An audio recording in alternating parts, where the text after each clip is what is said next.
Hey there, welcome to this explainer.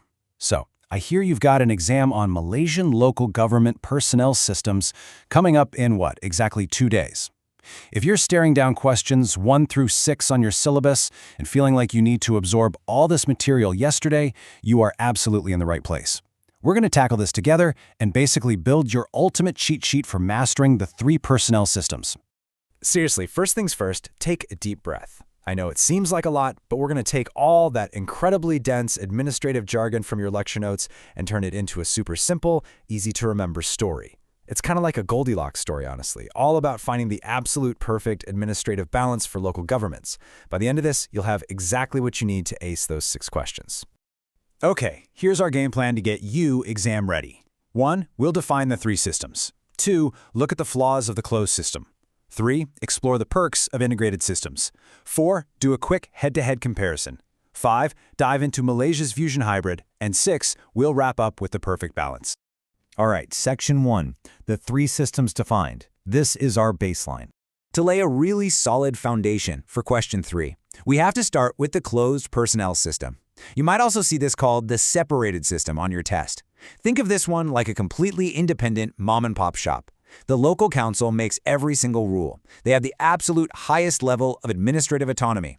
They recruit, they train, they promote, they fire, and they set the salary scales entirely on their own, with literally zero interference from any central agency. Now flip that completely upside down, and you get the integrated personnel system. Contrast that independent mom-and-pop shop with a massive corporate franchise. Here, all local authority employees are managed centrally by one single commission, kind of like the Public Service Department, or JPA. This central headquarters decides who gets hired, who gets promoted, and who gets transferred. The local council itself, well, it actually has very little say in its own human resources. And that brings us to the Fusion personnel system. You can totally introduce this on your exam paper as the Goldilocks solution.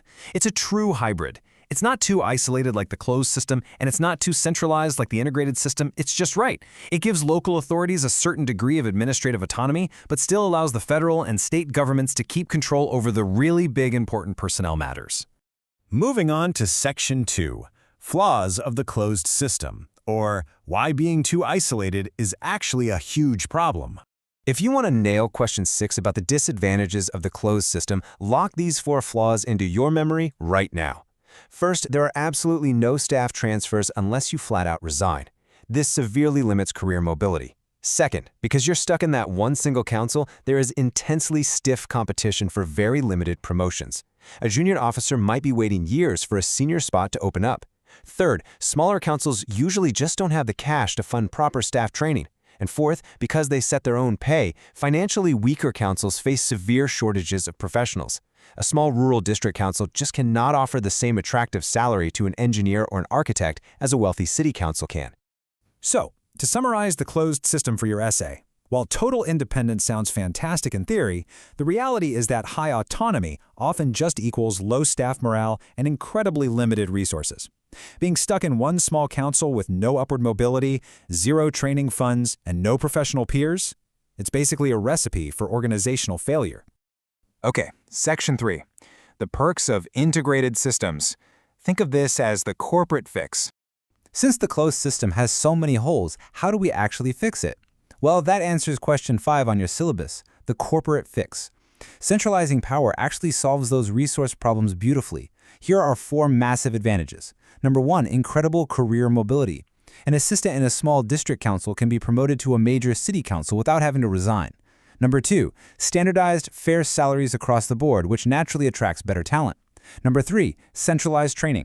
Definitely write down INTAN on your exam. Institutions like INTAN provide systematic leadership and management training for absolutely everyone. And number 4, pooling talent. The Central Commission can take an experienced engineer from a large city and seamlessly transfer them over to a struggling rural council that desperately needs the technical help. But here is the crucial point you have to make. While the integrated system is fantastic for ensuring absolute equality among employees, it has a fatal flaw. It completely reduces the autonomy of the individual local councils. They lose all their power to the central government. Under a fully integrated system, a local council can't even hire its own staff. All right, Section 4, the head-to-head comparison. This is your ultimate cheat sheet. Pay super close attention here, because if question 4 asks you to assess the differences between the closed and integrated systems, this brilliantly illustrates the stark black and white contrast between the two extremes. Let's walk through it. Recruitment, under closed, it's totally local. Integrated, handled by a central commission. Transfers, closed allows zero transfers. Integrated allows free movement.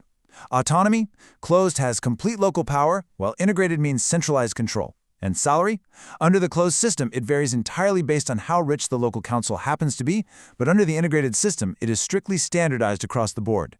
Just burn this comparison into your mind for exam day. Which leads us to Section 5, Malaysia's Fusion Hybrid, the Goldilocks solution in action. Now we are zeroing in on questions 1 and 2. Knowing those two extremes we just talked about, let's look at how Malaysia brilliantly forged a compromise. The Fusion system is literally built by cherry-picking the best features from that comparison table. Malaysia created a neat 4-step compromise. Step 1, retain administrative autonomy by letting councils recruit locally. Step 2, fix that resource gap by standardizing salaries centrally. Step 3, borrow the no transfer rule to build loyalty. And Step 4, add a safety net by requiring state approval for top-level dismissals. Let's break these down into the specific details your examiner is going to want to see. Drill this specific detail into your head for question 1. Yes, local councils do have administrative autonomy. A district council can independently hire administrative assistants so they can quickly meet staffing needs. However, the catch is accountability. They cannot independently fire senior management. The dismissal of Group A officers actually requires approval from the state government. This is such a smart way to perfectly balance local flexibility with higher-level oversight. Next up, let's look at standardization. The crucial player you have to mention here is the Public Service Department, or JPA. Although the local authorities hire their own staff, they can't just make up the pay scale. The JPA strictly controls all salaries, pensions, and benefits. This guarantees that an assistant administrative officer in Penang is making the exact same salary and benefits as one in Johor. It completely solves the financial inequality and staff shortages that really plagued the old closed system. Now, this is where it gets really interesting. How did Malaysia handle staff mobility? Well, they actually borrowed a rule straight from the closed system. There are no transfers between local authorities. If you get hired as an enforcement officer by the Majelis Bandaraya Melaka Bersejarah, you are most likely going to spend your entire career serving that specific council. And why do they do that? Because it builds deep community knowledge, long-term commitment, and incredible organizational loyalty. And finally, Section 6, the perfect balance.